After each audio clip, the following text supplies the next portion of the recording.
Guys, मौसम बदलने वाला है। आप लोगों को अपनी सीट की बेल्ट बांध लेनी चाहिए। क्यों?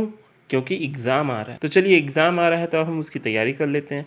तो जैसा मैंने कहा था आप लोगों को कि बहुत जल्द मैं ऐसे important active and passive voice के एग्जाम्पल्स लेके आऊँगा जो आपको ये बताएगा कि किस तरह से उसको सॉल्व किया जाता है, किस तरह से उसको बनाया जाता है। तो चलिए, आपने ये वीडियो देखना स्टार्ट कर लिया है तो आप सभी का वेलकम है, स्वागत है, इस्तकबाल है इंग्लिश वाला बाई SRQ में। आज के हम वीडियो में हम बताएंगे कि किस तरह से एक्टिव वॉइस को पैसिव वॉइस में चेंज किया जाता है, और वो भी इम्पॉर्टेंट। तो हम इंतज़ार की घड़ियों को अब करते हैं ख़त्म और अपना वीडियो शुरू करते। तो ये है मेरा पहला example, who taught you Hindi. यहाँ पे लिखा है हु टॉट यू हिंदी। अब हमको इसको सॉल्व करना है किस में? पैसिव वॉइस में। एक्टिव वॉइस दिया है, इसे चेंज करेंगे पैसिव वॉइस में।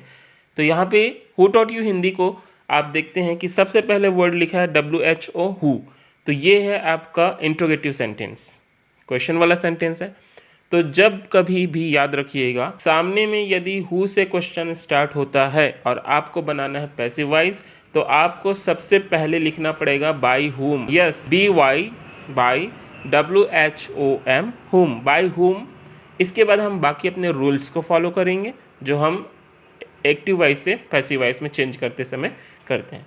बाय हुम हम पहले लिखेंगे, उसके बाद आपका आएगा हेल्पिंग वर्ब।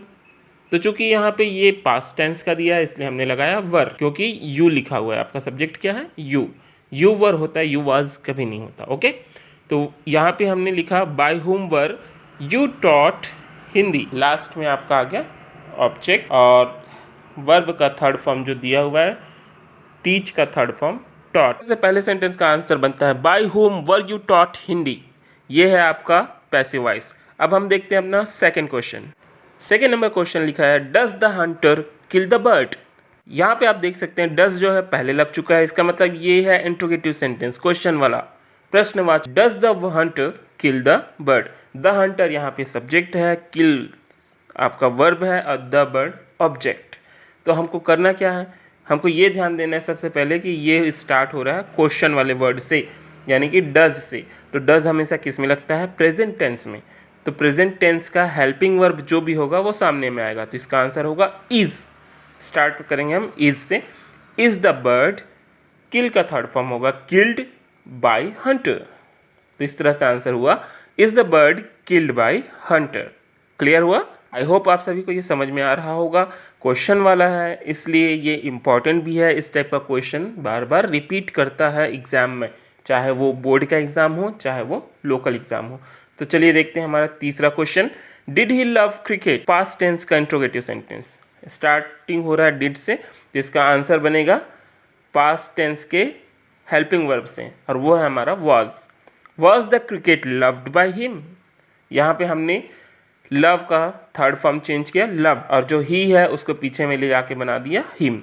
तो इस तरह से आंसर हुआ was the cricket loved by him. तो अब मुझे ये लग रहा है कि कुछ लोगों को सेकंड और थर्ड नंबर में ये कन्फ्यूजन हो रहा है कि सेकंड वाले में इज कैसे आ गया, थर्ड वाले में वॉज कैसे आ गया। तो आप देख सकते हैं कि सेकंड वाला जो है वो है प्रेजेंट टेंस, और प्रेजेंट टेंस का हेल्पिंग वर्ब होता है इज, एम, आर। यदि आई रहता तो हमको लगाना पड़ता एम, और यदि प्लूरल सब्जेक्ट होता तो हम लगाते आर। लेकिन यहाँ पर जो हमारा सब्जेक्ट बन रहा है द बर्ड, वो है सिंगुलर, इसलिए हमने लिखा है इज। क्लियर हुआ? और थर्ड नंबर देखिए डिड ही लव क्रिकेट, इसमें ये पास्ट टेंस का। तो पास्ट टेंस में आपका हेल्पिंग वर्ब होता है वाज या वर, WERE। तो वाज किस में लगता है? जब आपका सब्जेक्ट सिंगुलर हो, और वर किस में लगता है? जब वो प्लूरल हो। तो द क्रिकेट बात हो रही, द क्रिकेट नाम से ही पता चल रहा है सिंगुलर है, तो इसलिए हमने यहाँ पर हेल्पिंग वर्ब चूज किया वाज। क्लियर? अब आगे देख। Fourth number is when will they finish the work. यहाँ पर व्हेन से स्टार्ट हो रहा है question, WH word, when will they finish the work. तो अब ये WH वर्ड्स क्या हैं? WH वर्ड्स जितने भी क्वेश्चन वाले वर्ड हैं, जैसे कि when, why, who, where, what, ये सारी चीज़ें WH वर्ड में आती हैं। तो जब भी क्वेश्चन WH वर्ड से स्टार्ट हो रहा है तो हमको उसके आंसर में WH वर्ड वाले सेंटेंस को सेम टू सेम लिख देना है। तो हमने लिखा आंसर में व्हेन का हो गया व्हेन, और इसके बाद यहाँ पर हेल्पिंग वर्ब ऑलरेडी दिया है विल का। ठीक है, तो हम ये जानते हैं कि जब भी हमको पैसिव वॉइस बनाना होता है तो विल के बाद लगता है बी। लेकिन उससे पहले हमको यहाँ पे क्या करना है देख लीजिए। व्हेन विल द वर्क, हमने ऑब्जेक्ट को पकड़ के बनाया अपना सब्जेक्ट, क्योंकि हम बना रहे हैं passive voice. When will the work be finished, finish का थर्ड फॉर्म होगा फिनिश्ड। अब इसके बाद जो दे बच रहा है हम उसको लिखना जरूरी नहीं है, या हम इसको लिख सकते थे बाय देम, बट वो नहीं भी लिखेंगे तो चलेगा। तो इस तरह से हमारा आंसर कंप्लीट होता है when will the work be finished, that's it. Fifth number question is why did she not complete homework. थोड़ा सा कॉम्प्लिकेटेड है बट आप थोड़ा सा ध्यान दीजिएगा। Why did she not complete homework, यहाँ पे जो लिखा हुआ वाई के बाद लिखा है डिड, तो इसका मतलब ही ये पास्ट टेंस का है। तो आपको पता चल जाना चाहिए कि पास्ट टेंस का जब सेंटेंस है इट मीन्स पैसिव वॉइस में हमको हेल्पिंग वर्ब लगाना है, वाज या वर। अगर नहीं दिया है तो यहाँ पर नहीं दिया है हेल्पिंग वर्ब, तो हमको ये देखना है कि अब वाज आएगा या वर। तो आंसर इसका क्या बनेगा, WH वर्ड्स को हम वैसे ही लिख देंगे वाई। इसके बाद हमारा हेल्पिंग वर्ब आएगा वाज, क्योंकि ये जो होमवर्क है ना वो सिंगुलर फॉर्म में, वाई वाज होमवर्क। इसके बाद आएगा नॉट, क्योंकि निगेटिव सेंटेंस है ऑलरेडी उसमें दिया है, why was homework not completed by her, complete का थर्ड फॉर्म कंप्लीटेड, इसके बाद बाई लगेगा और शी का बन जाएगा हर। तो इस तरह से हमारा फिफ्थ नंबर का आंसर होगा why was homework not completed by her, और लास्ट में क्वेश्चन मार्क। आगे समझ में। अब हम अपना नेक्स्ट क्वेश्चन देखते हैं, 6 नंबर। We should keep promises. यहाँ पर हमारा हेल्पिंग वर्ब ऑलरेडी लिखा है शुड, वी हमारा सब्जेक्ट है, शुड हमारा हेल्पिंग वर्ब है, कीप हमारा मेन वर्ब है, और प्रोमिसेस है वो है ऑब्जेक्ट। तो यहाँ पे आंसर होगा promises should be kept, promises should be kept, क्योंकि हेल्पिंग वर्ब जो दिया है वो हमने लिख दिया, वो मॉडल वर्ब है एक्चुअली, तो वो हमने लिख दिया प्रोमिसेस शुड। उसके बाद मॉडल वर्ब के बाद लगता है be, promises should be kept, keep का थर्ड फॉर्म हो गया कैप्ट। इसके बाद बाय अस लिखना भी जरूरी नहीं, आप चाहे तो लिख सकते हैं, कोई प्रॉब्लम नहीं है, बट यहाँ पे नहीं भी लिखेंगे तो कोई प्रॉब्लम नहीं है, इसलिए मैंने उसको यहाँ पे नोट नहीं किया है। तो इस तरह से आपको समझ में आ गया 6 नंबर। तो ये जो तीनों क्वेश्चन थे आपने देखा, चौथा, पांचवा और छठवा, बहुत ही इंपॉर्टेंट क्वेश्चन है, आप लोगों को इसको प्रैक्टिस करना है। अब चलिए देखते हैं नेक्स्ट, हमारा 7 नंबर का क्वेश्चन है open the door.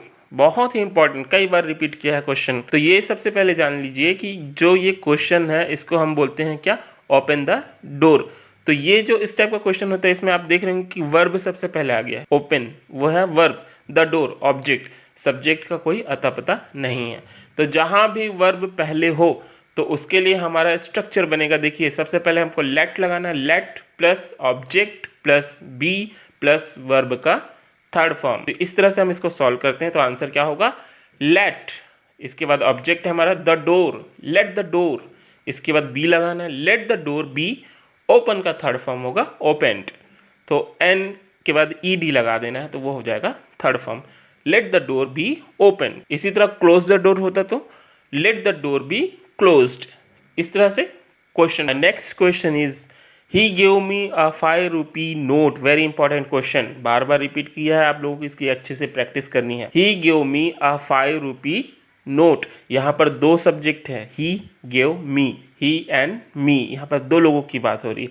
A 5 rupee note, तो इसमें आंसर क्या होगा, सबसे पहले आपका ऑब्जेक्ट आ जाएगा अ 5 रुपी नोट, ये आपका ऑब्जेक्ट लगा दिया। इसके बाद हेल्पिंग वर्ब, चूंकि ये पास्ट टेंस का है, गिव का सेकेंड फॉर्म, तो ये हेल्पिंग वर्ब वाज या वर होगा।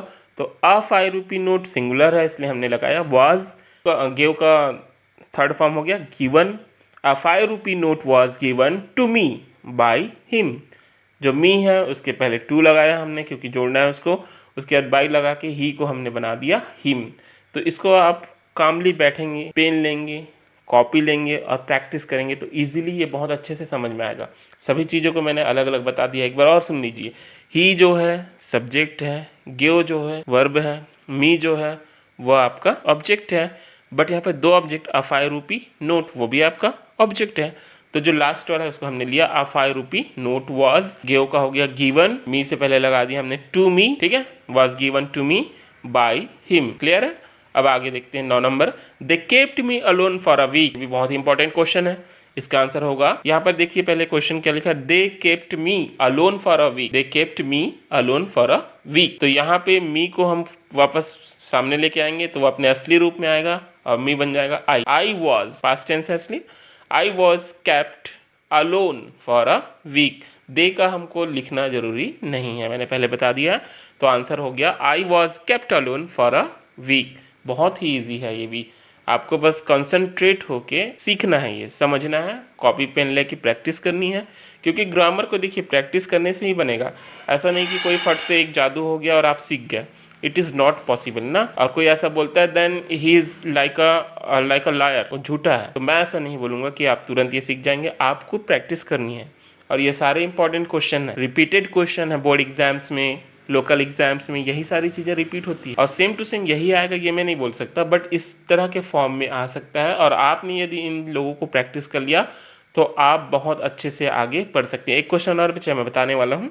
Last but not least 10 number question is his words displease me. His words displease me. His words लिखा है, डिसप्लीज वर्ब है, मी ऑब्जेक्ट। तो जो ऑब्जेक्ट है उसको हम सामने खींच के लाते हैं आई, और चूंकि ये प्रेजेंट टेंस है तो इसलिए इसके साथ हेल्पिंग वर्ब लगेगा एम, आई एम। और जो वर्ब लिखा है डिसप्लीज, इसका थर्ड फॉर्म होगा displease. I am displeased by his words. देखिए कितना इजी है ये। कंफ्यूज जरूर हो रहे होंगे आप क्वेश्चंस को देख के, बट अगर उसका सॉल्यूशन पे आप ध्यान देंगे तो फिर वो कन्फ्यूजन आपका हो जाएगा दूर। और जो कि आपको एग्जाम दिलाना है, इट मीन्स आपको पढ़ना तो है, तो जब पढ़ाई करनी है तो आपको प्रैक्टिस तो करना पड़ेगा।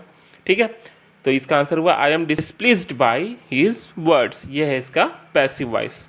तो दोस्तों ये मैंने आपके लिए पका पुकाया मान लेके आ चुका हूँ। तो दोस्तों ये आज मैंने आपको पका पुकाया खाना परोस दिया है, आपको सिर्फ उसको खाना है, ग्रहण करना, ऑब्जर्व करना है। मैंने बता दिया है किस टाइप के questions active voice passive voice में आते हैं। आपको फुल कंसंट्रेट होके फुल डेडिकेशन के साथ प्रैक्टिस करनी है और अपने एग्जाम्स को क्रैक करना है। सो गाइज आज के लिए इतना, थैंक यू सो मच। और एक चीज़ है, आपको सब्सक्राइब जरूर करना है मेरे चैनल को। ओके, लाइक कर दीजिए, सब्सक्राइब कर दीजिए। Thank you so much, bye.